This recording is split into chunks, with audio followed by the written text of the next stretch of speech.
టాలీవుడ్ యువ కథానాయకుడు వరుణ్ తేజ్, నటి లావణ్య త్రిపాఠి దంపతులు తమ అభిమానులకు ఓ తీపి కబురు అందించారు. త్వరలో తాము తల్లిదండ్రులను కాబోతున్నట్లు సోషల్ మీడియా వేదికగా అధికారికంగా వెల్లడించారు. గత కొంతకాలంగా లావణ్య గర్భవతి అంటూ వస్తున్న వార్తలకు ఈ ప్రకటనతో తెరపడింది. ఈ జంట తమ ఇన్స్టాగ్రామ్ ఖాతాలో ఓ ప్రత్యేకమైన ఫోటోను పంచుకున్నారు.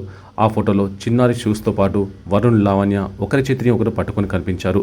ఈ ఫోటోకు జీవితంలో అత్యంత అందమైన పాత్ర పోషించబోతున్నాం, త్వరలోనే రాబోతుంది అనే అర్థవంతమైన వ్యాఖ్యను జోడించి తమ ఆనందాన్ని వ్యక్తం చేశారు. ఈ పోస్టు క్షణంలో వైరల్గా మారింది. 2023లో ఇటలీలో వైభవంగా వివాహం చేసుకున్న ఈ జంట తమ ప్రేమ బంధాన్ని తర్వాత దశకు తీసుకువెళ్తున్నట్లు ఈ ప్రకటన ద్వారా తెలిపారు. ఈ వార్త తెలియగానే మెగా కుటుంబ సభ్యులు, అభిమానులు, సినీ పరిశ్రమకు చెందిన పలువురు ప్రముఖులు సోషల్ మీడియా వేదికగా వరుణ్, లావణ్య దంపతులకు శుభాకాంక్షలు తెలియజేస్తున్నారు. నెటిజన్లు కూడా వారికి అభినందనలు తెలుపుతూ కామెంట్లు పెడుతున్నారు. మెగా ఫ్యామిలీలో సంతోషకరమైన వాతావరణం నెలకొంది. ఇక సినిమాల విషయానికి వస్తే వివాహం తర్వాత లావణ్య పెద్దగా సినిమాలు చేసినట్టు కనిపించడం లేదు.